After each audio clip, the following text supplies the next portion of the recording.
Man,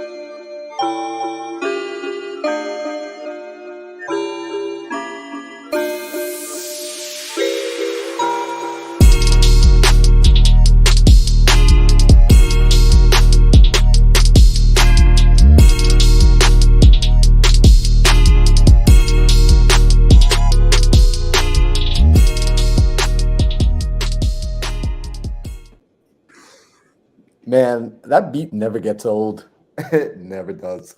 What's going on, everybody? Welcome back to another episode of the Think Big podcast. We're on episode 49, which in 3 weeks, we will hit 1 year of consistently showing up every Tuesday for back to back episodes, which is that in and of itself. Like, congrats, yo. Like, congrats, Alejandro. Congrats, Sam Singh. Like, that is huge, bro. Like, most people don't do anything for 52 weeks. Most people don't do anything for 49 weeks. Most people don't do anything for 4 days. So, guys, tonight we're going to be talking about some productivity secrets. If you peep the title, you see it says Productivity Secrets, the Practical Guide to Prioritization, because we were trying to figure out what's going to be the most valuable for people. And ultimately, we sat down and we looked at just everything we've gone over since the show started. We've spoken about wholesaling. We've spoken about lead generation, marketing, sales and conversion, scaling. I mean, we covered a lot. And when it comes down to it, some people have taken the information we've given them and they're executing, right? There are people out there that are doing some things with the information. They're making money in their business. They're making practical change. And some people are still in the land of overwhelm and they haven't done anything. So I want to address that tonight. I put together a slideshow. I literally put a slideshow together maybe about 30 minutes before this even started. So guys, like, I'm going to be presenting with slides. Here's what I need from y'all. I need pen and papers. I need your full undivided attention.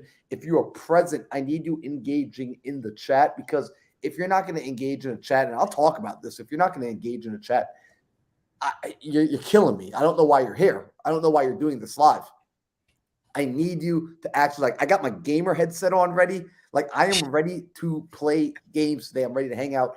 I'm ready to drop value, but I need energy back from the people that are here. What up, Jade?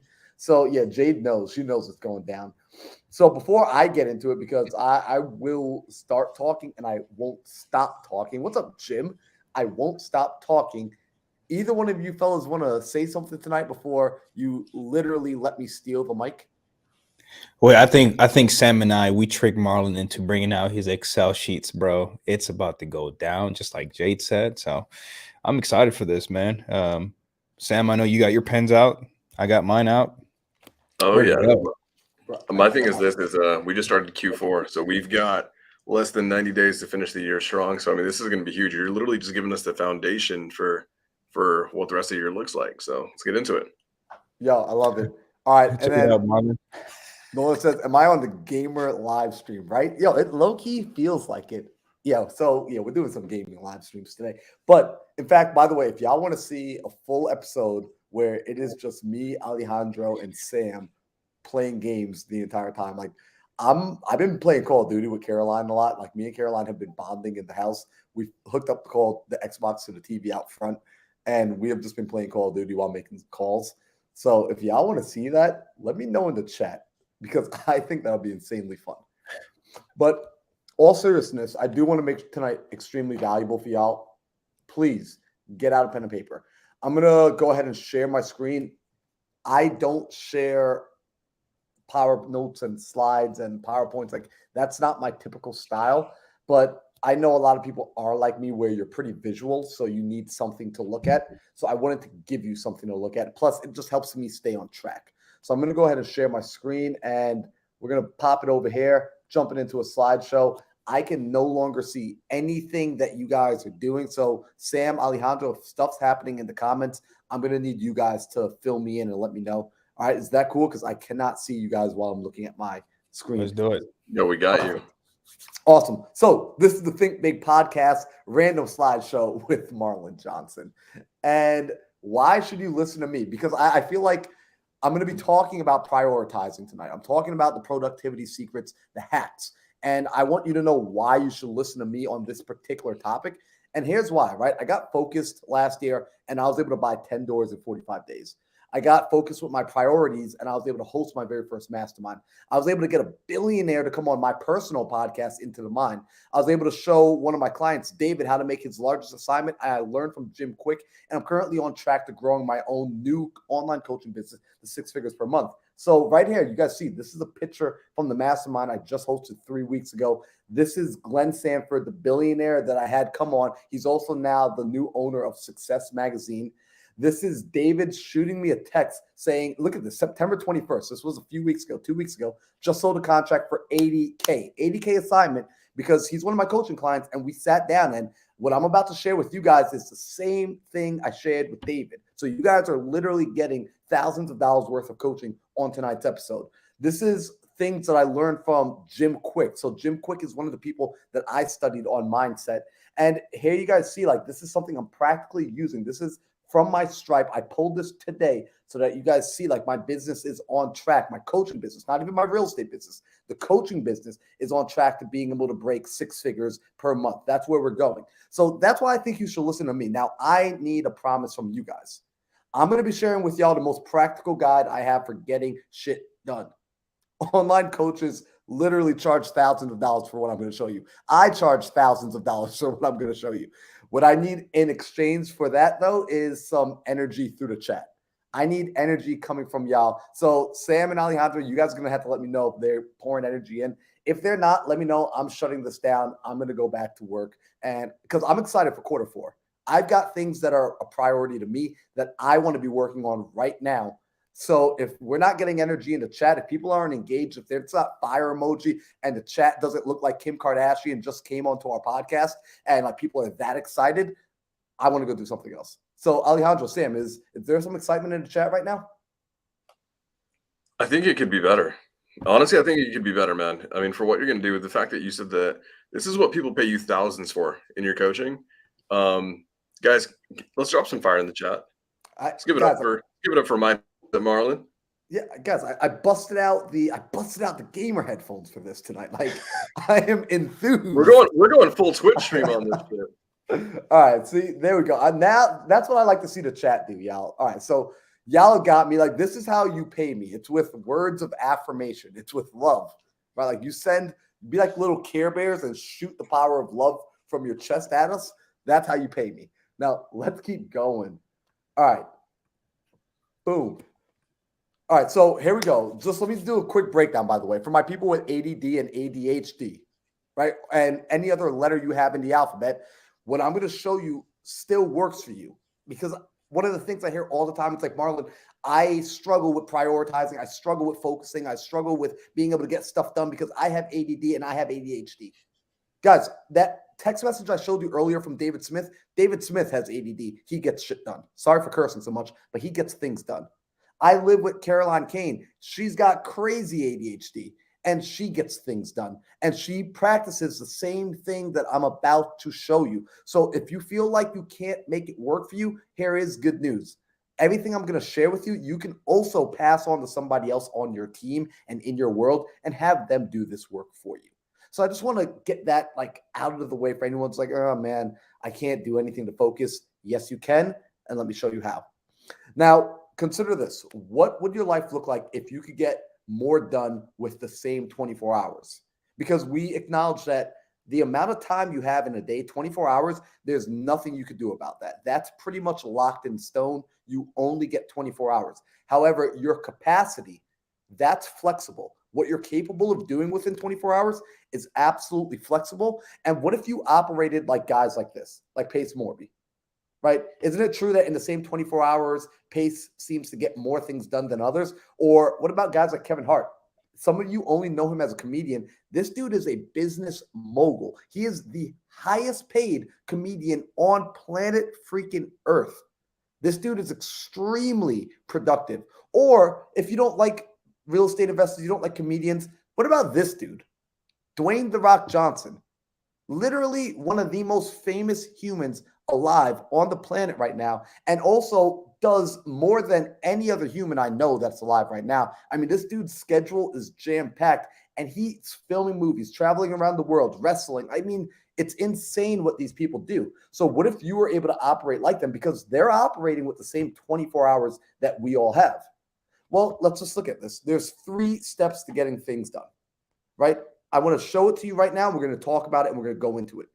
The first one is define success. Second thing is you're going to backwards engineer success. And the third thing is you're going to learn how to prioritize. This is the 3 steps right here. This is the magic sauce. Screenshot this if you need to. Write it down. These 3 things we're going to go into right now. If you understand what's on the screen in front of you, I guarantee you quarter 4, you'll be able to produce more than you've done in quarter 1, 2, and 3 combined. Let's keep going here. I'm going to say it very simply. In today's episode, you will learn how to get more she's done in less time, causing you to get to your goals faster, aka make more money. Is that a good, guys? Like real quick before I keep going, is that a good enough promise? Like, would that be worth their time for being here? Would that be like, I know for me watching like a podcast or an episode, it'd be worth my time if that's what someone was going to show me. Would that be worth your time, Alejandro, if someone was going to show you how to get more shiz done in the same amount of time, allowing you to get to your goals faster? Absolutely. Absolutely, bro. I'm ready. Pens is on fire right now. Yeah, okay. I just got to make sure. What about the chat? Like, guys in the chat, would that, all right, Jonathan Supple is dropping fire. So Jonathan Supple is saying that would absolutely be worth it. Anyone else? Jonathan, should we just do a private call with Jonathan? Right? Jade, I think we should just do a private call with Jonathan and Jade. And all right, we got Ryan in the house, Jim. All right, cool. So some of you will think this will be valuable. There we go. Guys, I love it. Donabelle says, let's get more she's done. All right, so let me get back to getting some more she's done because I do not have a lot of time with y'all tonight. And there's a lot I want to share, but there's a very little bit amount of time. So I'm going to get right back to it. Now, we're going to learn how to get more she's done. All right. So step 1, let's talk about this. We said we're going to define success. And I got to ask you, right? Because we got to frame this here. Have you ever tried blindfolded archery? And if you haven't, you don't know what you're missing, right? See, the interesting thing with blindfolded archery, some of you are going to get that. Some of you, it'll hit later. The thing with blindfolded archery is it's really hard to hit a target that you can't see. And yet this is what people are trying to do in their business, in their life, in their relationships. It's unfathomable that you're going to achieve something great by accident. Success is not accidental. You have to know what you're aiming at. So the very first thing we have to do is define success, because imagine playing a game where you already knew all the rules and you already understood with certainty what the main objective was. It becomes a lot easier to win that game. Wouldn't you agree? When I know the rules to the game and I know the objective, I can obviously win the game. If I'm playing a game with a little kid and they don't explain the rules to me, I don't understand what the objective, what's the point, it becomes much more difficult to win. So the first thing we have to do is define success. So the question is, how do we define success? It's going to be in these 4 steps. Right. And I'm laying it out here so you can see it. For my note takers, this is going to be what you want to screenshot. This is what you're going to want to write down. And I'm going to break each of these down as quickly as I can. When I'm defining success, I've got to write down. I wish I should have highlighted this. Write down clearly what you want. It's not enough to only think about it. It's not enough to maybe tell your friend once or twice. I need it written down and solidified. In fact, I want you to go chisel it into stone, because it needs to be that real. It needs to be rock solid. It needs to be unchanging by how you're feeling temperamentally every day, right? Because tomorrow you're going to feel a different way. Last week you felt different than how you feel today.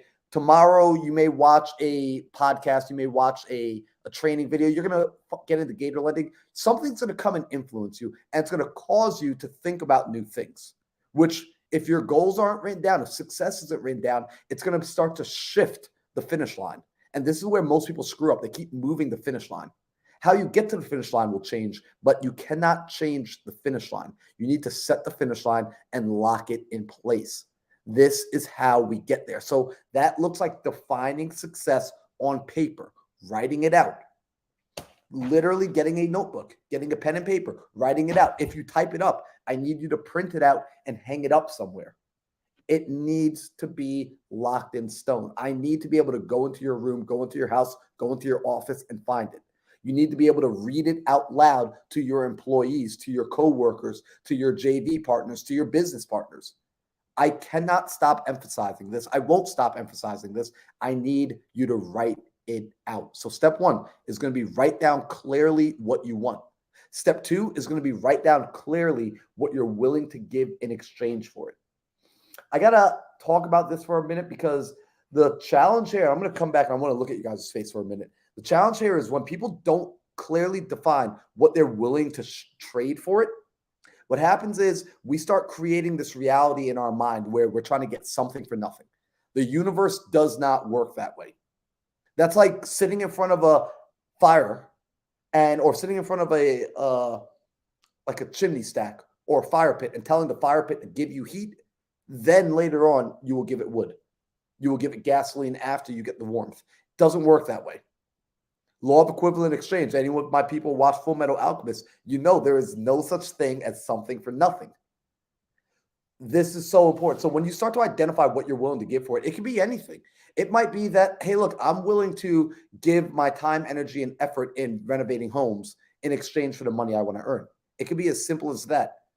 If you're a babysitter, it could be, hey, I'm willing to watch your kids. I will give you peace of mind for 3 hours while you're on date night with your honey while I'm watching your kids in exchange for $100. You have to just know, what are you willing to trade for what you want? You have to set the price. Now, bringing it back here, let's go back to my screen share. From here, I've got to identify my team members that I will need. Way too many times people screw themselves over by not recognizing the fact that you will not accomplish anything alone. You just won't. No one has been able to accomplish anything great within their lifetime doing it by themselves. The idea of being self-made it sounds really good. It's great for hashtags. It looks amazing on a t-shirt, but the reality is nobody is self-made. The reality is we all rely on other people. And those that get there faster, when we talk about being on the Think Big podcast, when we talk about scaling, when we talk about growing an operation, what we're really talking about is being able to get people together and rowing in my boat all in the same direction. So I've got to start to identify who are the people I will need. What's the team I need to put together? I've got to put together an A team. Any movie you've ever watched, when they come to the good guy and they say, hey, look, we need you for a mission, he always says stop, or she says stop. Before I say yes to this mission, I've got to go put my team together. Think about that. The Avengers, right? You got to go and assemble the Avengers. It's going to be really difficult to assemble the Avengers, though, if you don't know clearly what you want. And if you also don't know what you're willing to give in exchange for it, because good people that will come and be on your team, they're going to want something for being there. And those two things, one's going to be they want to know what the mission is. And the second thing they want to know is what are they going to get for joining you on that mission? This is why it's so important to think about number 1 and 2 before you even go and try and get some team members. And finally, number 4 is you need to identify the sort of leader you have to become. You've got to look at the gentleman on the screen. I look at Alejandro and I look at Sam Singh, and I've seen these men become better and better leaders throughout the year. I've watched them in the off season sit down and go to masterminds, invest in their personal development, read books. I mean, like just sit down and study, asking questions, all for the sake of becoming better leaders. And they recognize being a leader isn't meaning that they themselves are just now taking all the glory. What they recognize themselves as leaders is they basically ask the question, what do I need to do? Who do I need to become to make my people better? To create an environment where my people can grow, to create the environment where my people can accomplish their goals. We have to know this. This is where we have to start. You need to first, step 1, get clear on your goals. And this is how we do it. So I'm going to bring it back here to the screen share. But before I jump into this next piece, I want to know, Alejandro and Sam, how y'all feeling about this so far? Is there anything that's resonating with y'all? Yes, absolutely. Especially the circle part. I had a question for you there, Marlon. For those who are listening, how do you how do you decide on who you add to your Avengers? Such a good question. So deciding who we add to our Avengers, I mean, I can literally break that piece down for an hour. I'm trying not to. When we're looking at bringing team members onto the team, it's important that there's three things we identify with those team members, right? Do they get it? Do they want it? And do they have the capacity to do it? And I'll explain what that means for everyone in the audience. Like, wait, do they get it? One, do they get it? In other words, do they get the vision? Do they get the mission? Because first, I had to identify what I wanted. When I'm bringing team members on, I'm not trying to sneak them in and trick them into joining my team. I'm going to tell them, hey guys, right now, this is the mission. This is what I want to accomplish. I need to feel proud in saying that. And if they're like, that's stupid, great. You just disqualified yourself from the team. You can't join the team if you think what the team's got to do is stupid. You got to, when I say, hey guys, we are going to become the biggest name in the personal development space, like we will be the authority in personal development and success, right? We will create the law of success. They need to say, dang, that sounds big. I'm in, right? We will become the largest name in wholesale acquisition.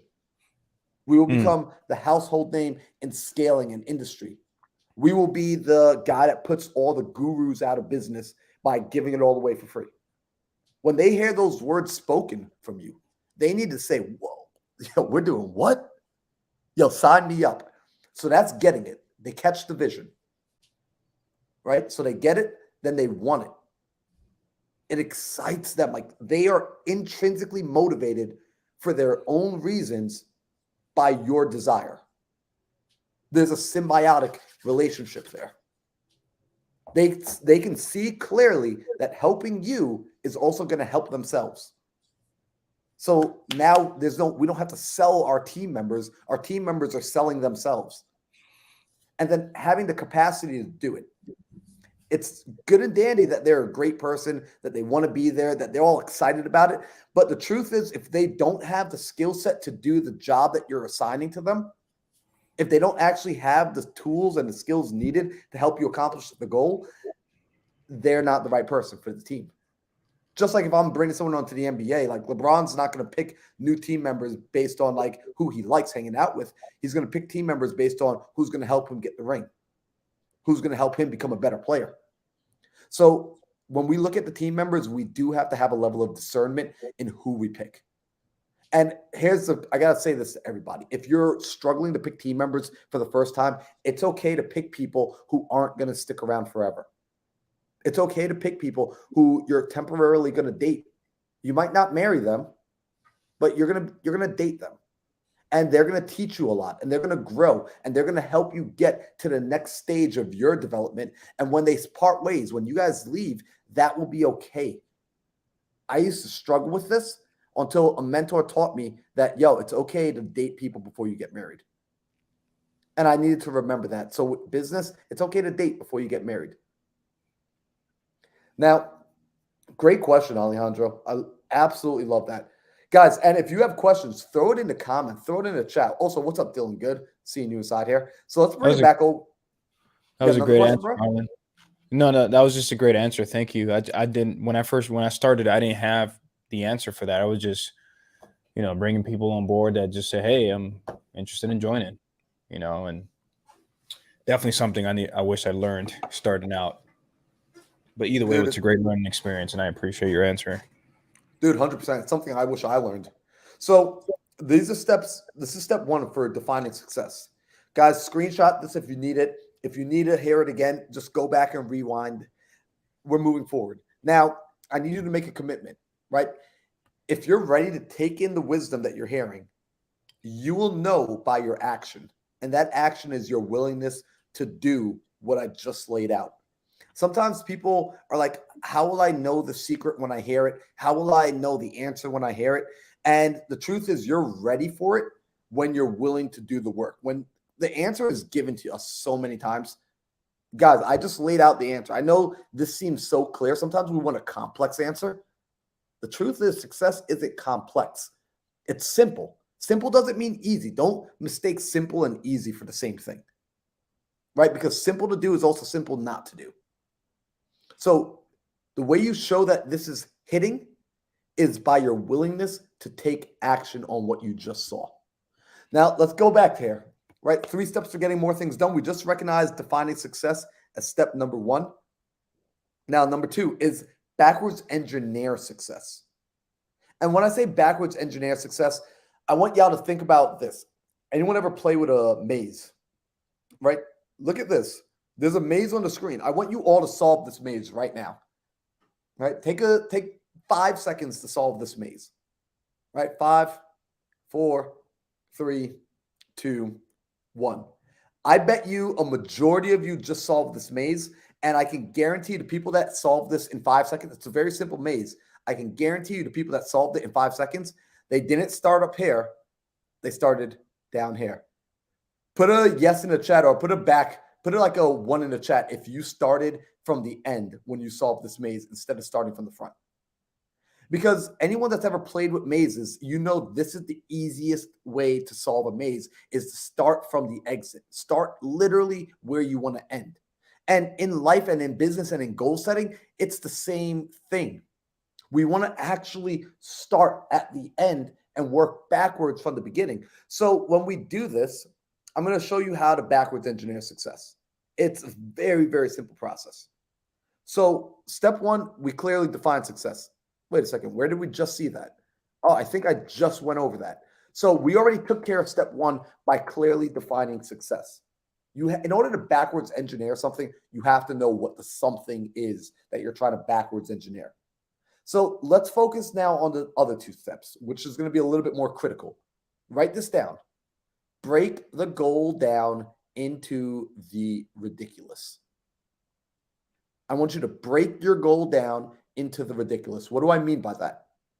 If your goal is, and I'm going to do this in real time, if your goal is to earn $1 million, that can feel extremely overwhelming, right? It could just be like, I don't know how to earn $1 million. Well, neither do I. But here's what I can do. I can take $1 million on my calculator, and I actually want to come and hang out in the chat with y'all for a second. I can take $1 million on my calculator, and I can say, well, let me break that down. Let me divide it by 2. 500,000. I don't know how to earn $500,000. Okay. Well, let me break that down again. Divide that by 2. 250,000. I don't know how to earn 250,000. Okay. Well, let me break that down and divide that by 2. 125,000. I don't know how to earn 125,000. Okay. Divided by 2. You guys see where I'm going here. 62,500. Okay. Personally, I do know how to earn 62,500. So I would then start there. Okay. So I need to be able to earn $62,500. Okay. I know how to do that. How many times do I have to earn 62,500? Right? Let's just do a quick calculation. I take $1 million. I'm going to divide it by 62,500. Tells me I need to do that action 16 times. Right? So in my world, that means, okay, I know when I flip a house, I can make a profit of $62,500. If I flip 16 houses, I can make $1 million. Right? Guys, I know this seems like, well, duh, Marlon, that's baby math. I know. That's why I'm telling you. I'm not trying to make this so complicated that you can't go back into your world in your life and do this. If you do deals that maybe your average deal size is $5,000, great. What I would do is I would look at $1 million, if that's my number. I'm using $1 million because it's an easy number, right? And I would divide that by $5,000. Tells me I need to do 200 deals, right? And so now when I look at 200 deals, it might say, man, that sounds like a lot of deals. All right, well, I have 12 months to make this happen. Let's say I want to make that $1 million in a year. I'm going to divide my 200 by 12. I'm looking at 16.6 deals per month. Okay, that still feels like a lot. So now I'm in a place where if I feel like 16.6 deals is a lot, could I break that number down into something more ridiculous? Could I break it down into something more manageable, more bite-sized, something I could wrap my head around? And the answer is maybe, yeah, right? 16 deals a month.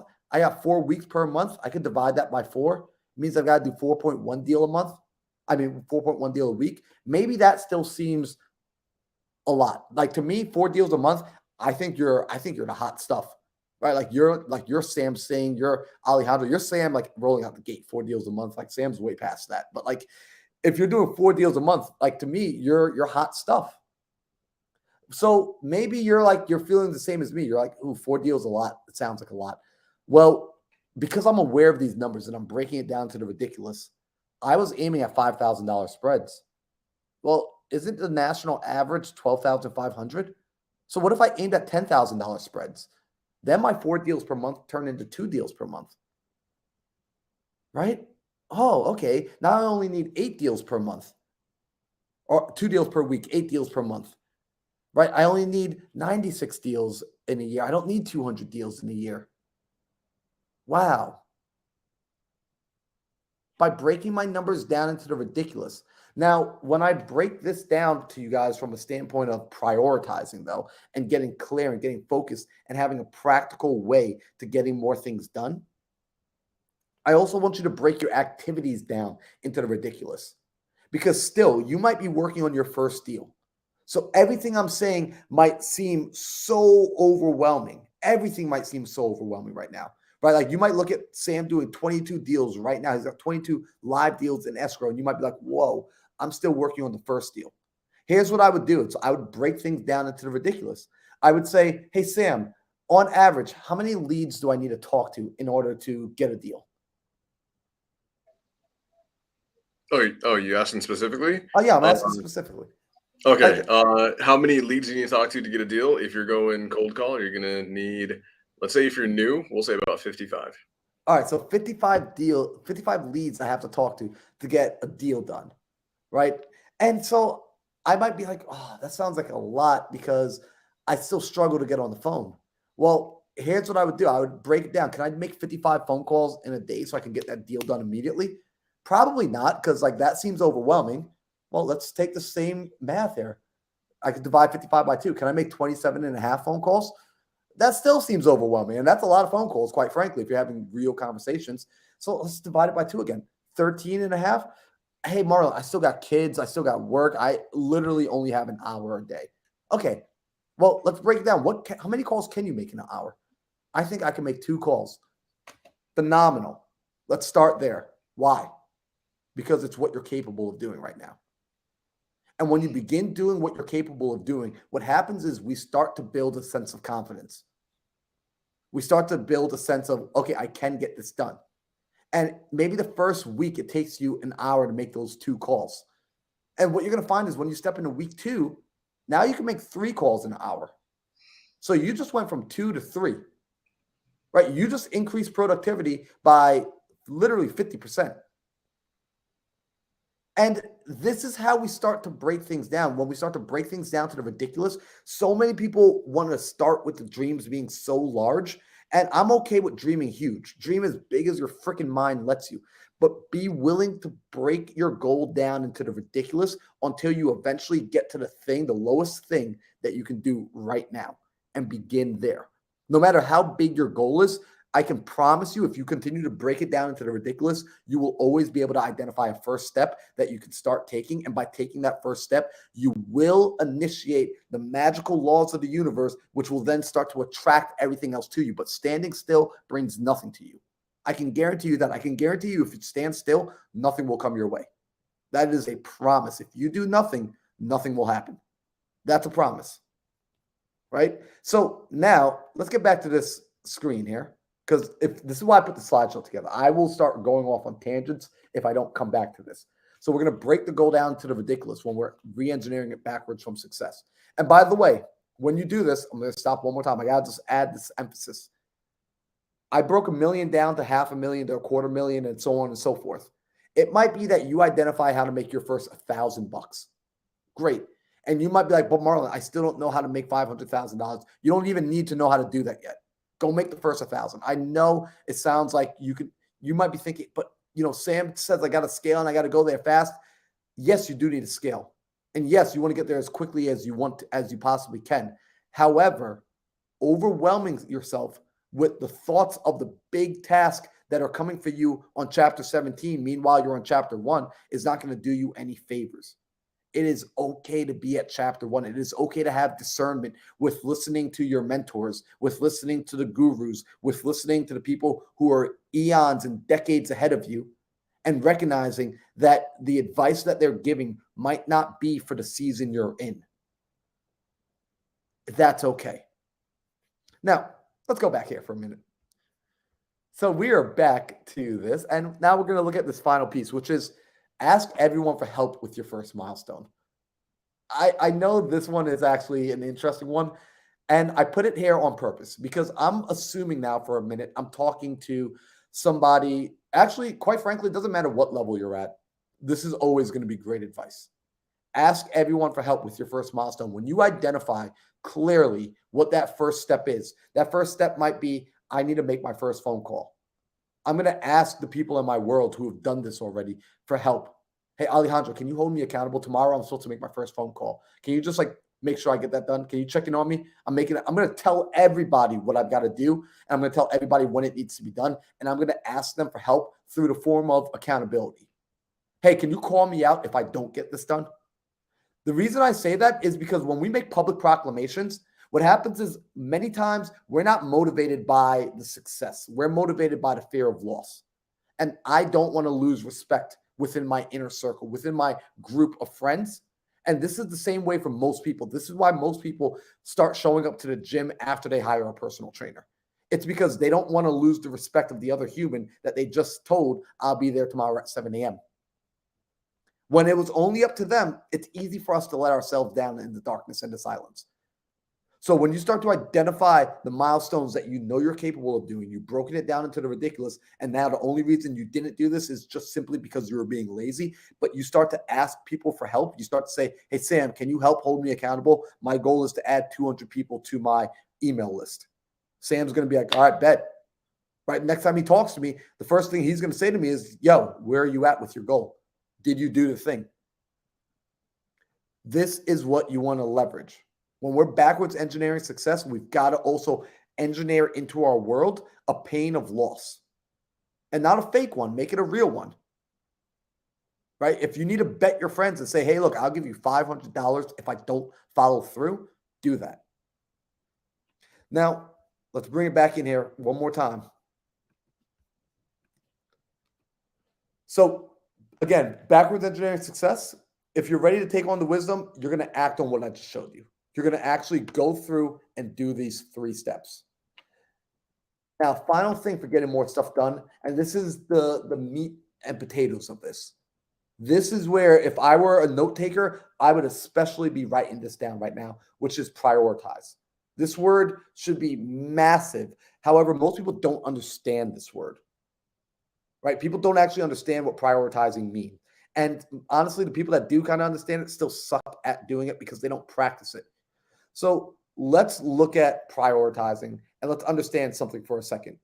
A to-do list is not prioritizing. In fact, a to-do list is a waste of time, especially the way most people use it.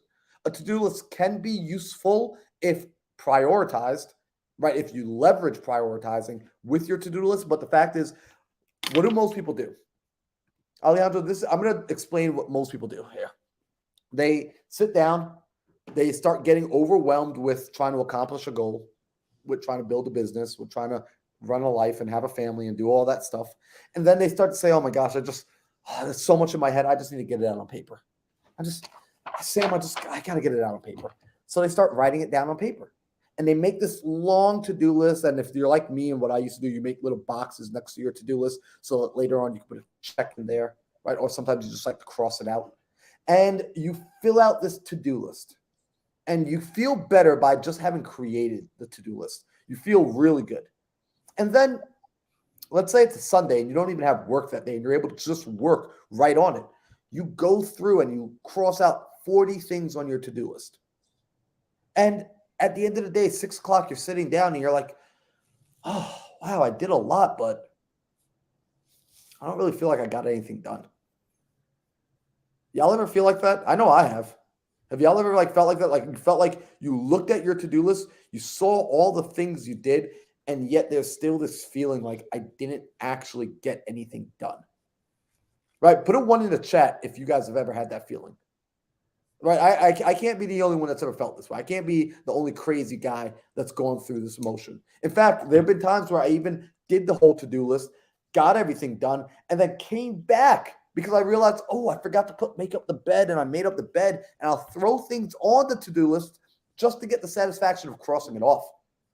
Right? Like Jonathan Supple will say, like, I started asking myself, where'd my day go? Here's the interesting thing, and this is why to-do lists suck. It's a bunch of items that don't move the needle. These are tasks that aren't doing anything towards the mission.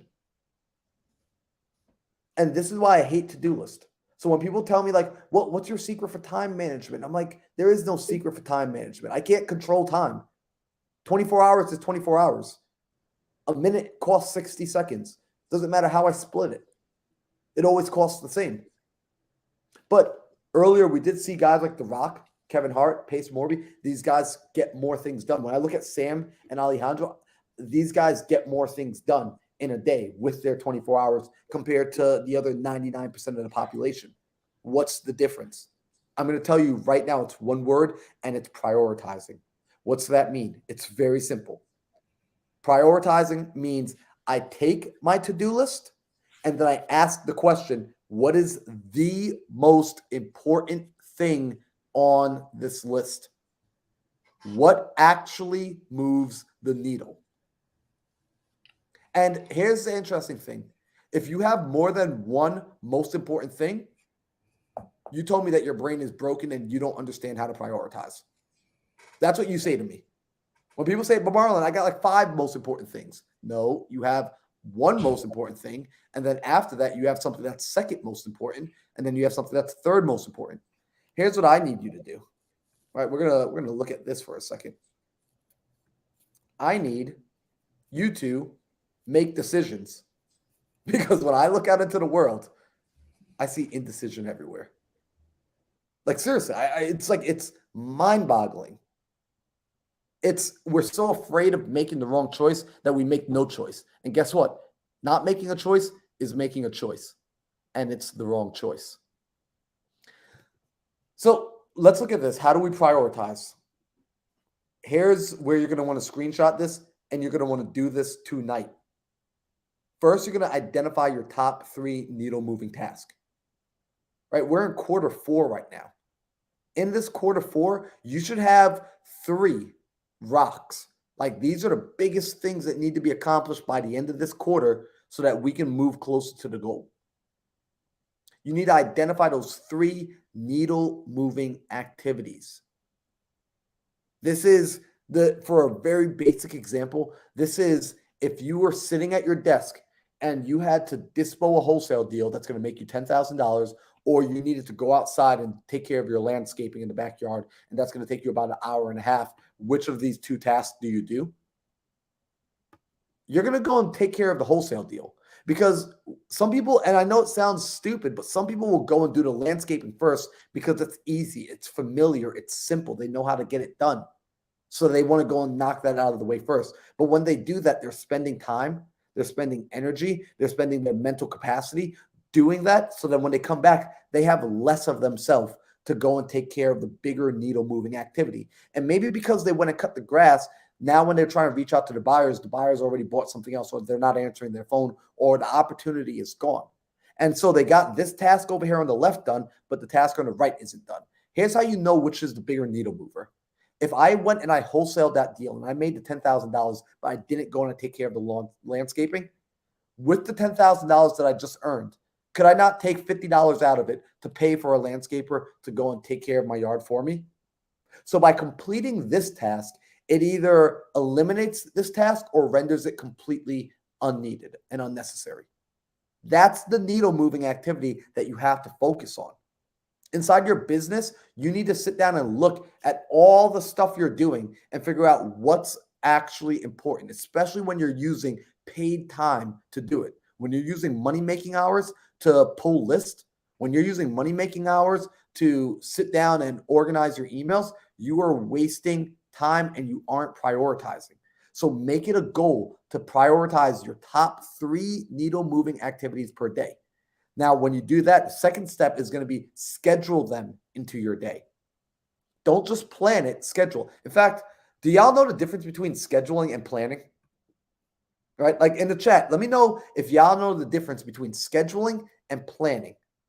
What is the difference between scheduling and planning? Because people use these words interchangeably, and there's a big difference, a massive difference.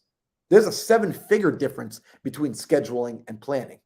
And I'm going to tell you what that difference is right now, because both are important, but you need to know when to use them, and you need to use them in the right order. Before I schedule, I will plan, because when I plan, that's going to be me figuring out what is it that I actually need to do. So when you figure out those top 3 needle movers, that's you planning. That is you literally going into your general's tent and getting ready for tomorrow's battle. That's how wars are won, is when the general goes into the tent. It's not actually out in the field. It's in the tent. That's where the war is won. So that's planning. Scheduling, however, is like Tim says, it's date and time. It's actually giving it a date and time to be accomplished. Most of you have planned. You know exactly what you need to do. I need to make 50 calls so I can get the deal done. Great. So it's planned. But when I look at your calendar, where is it? Nowhere to be found. If your plans are not on your calendar, they are merely wishful dreams. It's wishful thinking. Also, shout out to Don Rich, saying your top needle moving activity is usually the one you know you need to do, but there is fear inside of you that's stopping you from doing it. So you make a to-do list instead. Oh, the truth cuts deep, doesn't it? Right? Like somebody felt that just now. And when we come back to this, I want to share this again. I want to pull this back over. Like, yo, are y'all getting value from this? If you're getting value from this, put some fire in the chat. Right? I need to know if this is resonating or if this is just for me. Am I the only one having fun right now? Right? Put some fire in the chat if you're getting value from this. Because after we schedule these items into our day, number 3 is literally what Donovan's talking about here, is go and do number 1 first. If you took the time to figure out what the biggest needle mover in your life is, you sat down the night before, the evening before, the day before, the week before to figure out what the most valuable thing is, why would you do anything else? And guys, like, let's just be honest. How many of us have done this? I know I've done it. Right? Like, I've done this. This is why, like, I had to literally go and study and learn how to stop doing this, because I was being a knucklehead. I was being stupid. Maybe you weren't being stupid, but I was being stupid. Because I would identify, okay, the most important thing I need to do is have this conversation with this person tomorrow. But because I'm nervous, because I'm scared, I'm going to go do everything else. And I keep putting it off. It's like the people that say time heals all wounds. I look at those people and I'm like, you're stupid. Time does not heal all wounds. Time does nothing. Time provides you the opportunity to do the work. That's what time gives you. But you still need to do the work. So whether it takes 2 days or 2 years is up to you. So when I identify what my top 3 needle moving activities are, I literally wake up in the morning. I got my journal. I literally have a high performance journal, and I go and I schedule the first thing I'm going to do that day is number 1, because it moves the needle the most. Why would I waste time on anything else? Now, Yo, Marlon, real quick, I just want to highlight this, man. I mean, to the point is as people level up, right? Those activities, those top 3 needle moving things on a daily basis, on a weekly basis, on a monthly basis, what will inevitably happen is the leverage will increase over time in your entrepreneurial journey. And to showcase what that means, and guys, this is actually really funny. In the beginning, a lot of the times we think that getting the most leverage, getting the most output is by doing the most little things, right? And then the fun thing is that as I level up and I get around people like Marlon, like Alejandro, like Pace Morby, like all these people, even though it from the outside it looks like they're doing 25 million different things at once, they're really not. As they get bigger and bigger and bigger, they get really damn good at only doing the biggest things. And then everything else can be delegated, can be automated, can be systematized, or it can be put off.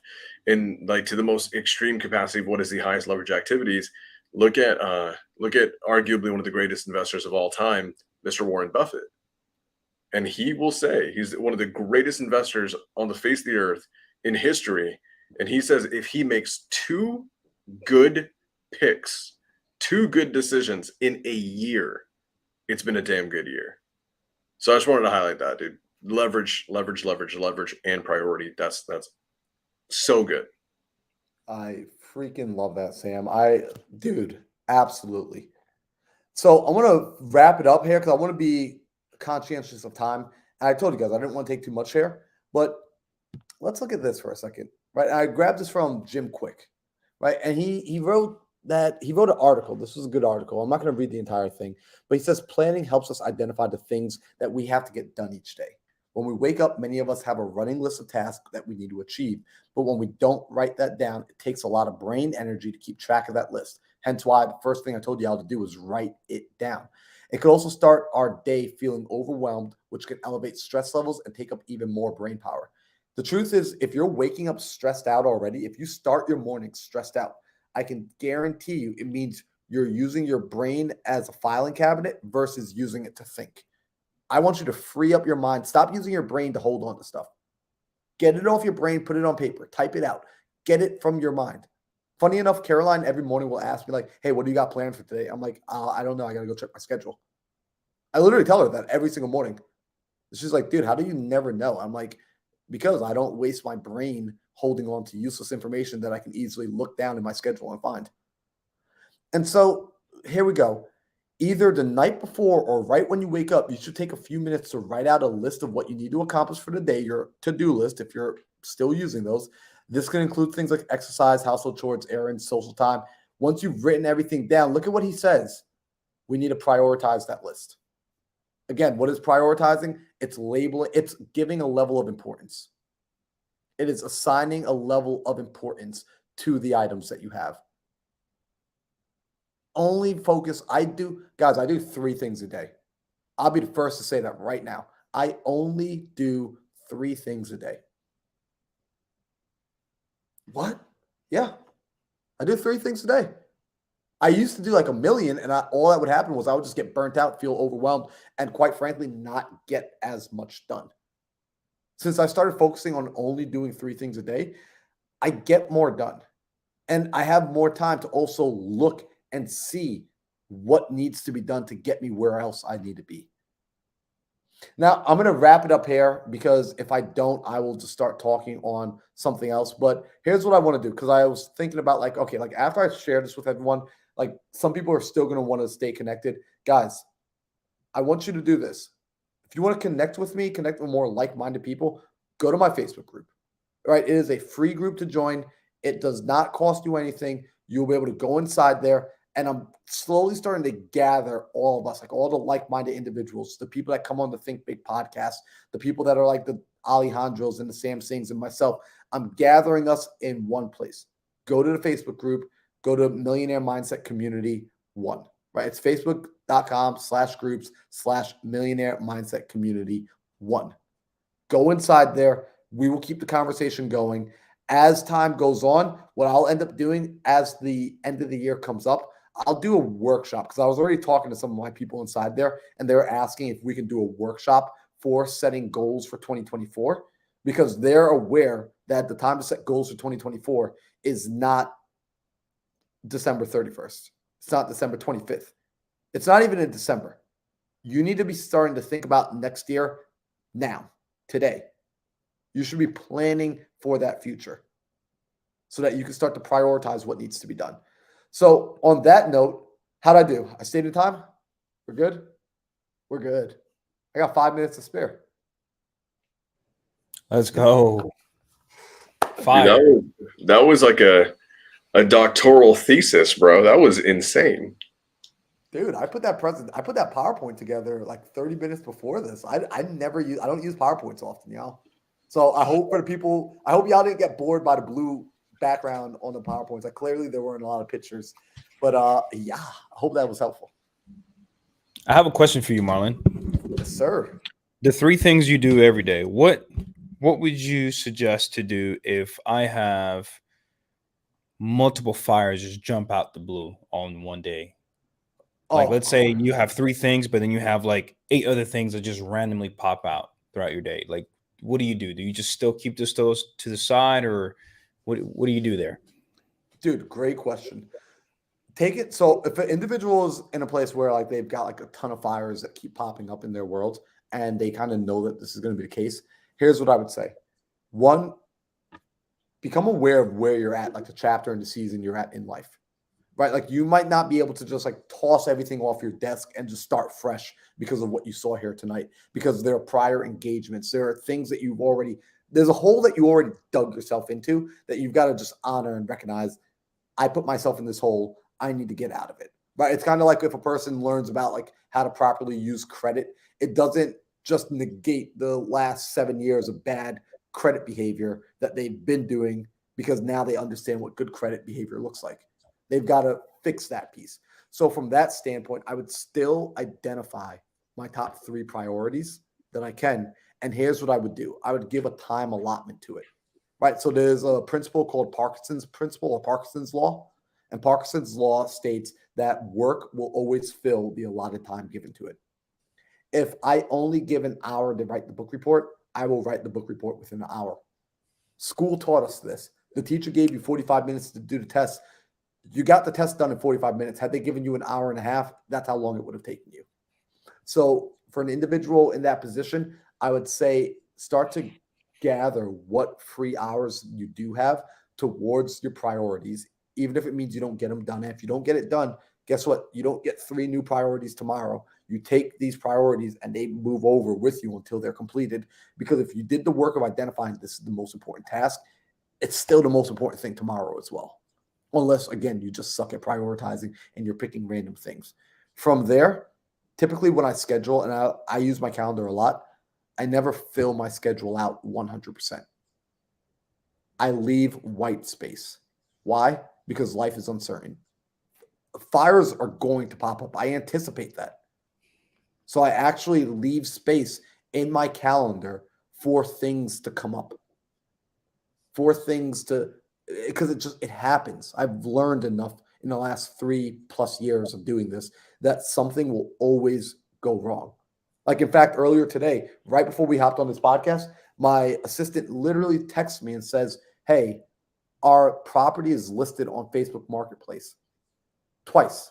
Two separate people listed our property for rent on Facebook Marketplace with our pictures, with the address. And I'm like, why does someone list what is going on? Random, right? How could I have known to predict that? But I anticipate something's going to happen. So I literally have in my calendar a block that says white space. And that white space is for the inevitables. Love it. Thank you, bro. Heck yeah, man.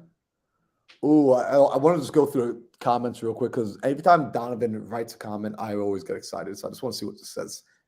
Learn the two types of freedom: freedom from which is externally escaping from what you don't want and is avoidance motivated, your to-do list, and freedom to which is internally committing and courageously choosing what you want and is approach motivated, prioritizing.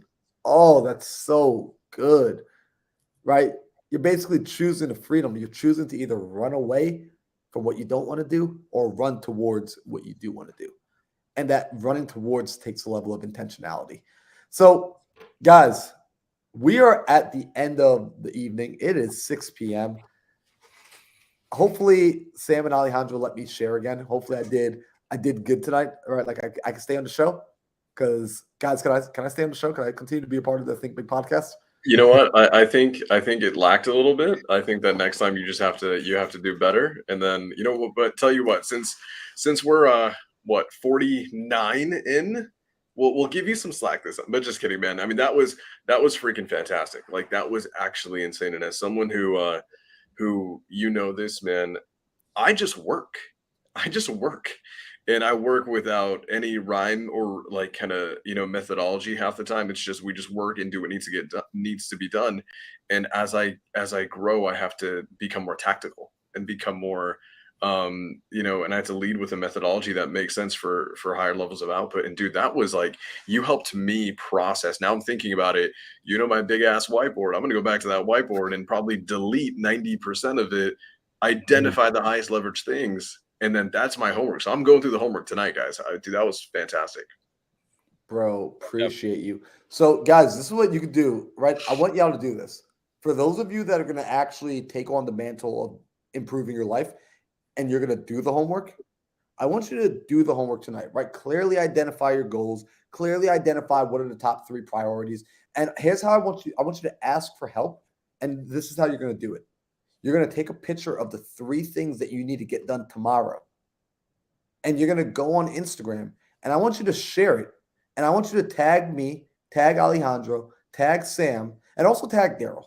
I want you to tag the 4 of us, right? Our IG handles are right there. Tag us, and we want to hold you accountable to what you say you're going to do. Because if you do this, right, logically think this through. If you identify the 3 most important things that you need to do tomorrow, and you start with the first most important thing right away at the beginning of the day, and you continue this behavior for the next 90 days, what sort of person do you think that would turn you into?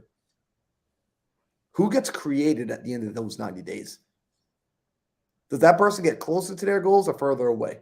You tell me. In fact, don't tell me. Prove it to me. Prove it to me through your action.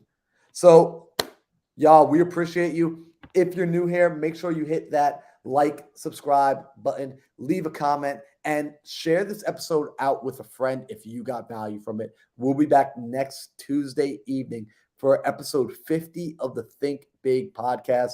Guys, we appreciate you all. If you're going to screenshot, this is the time. Peace out, y'all.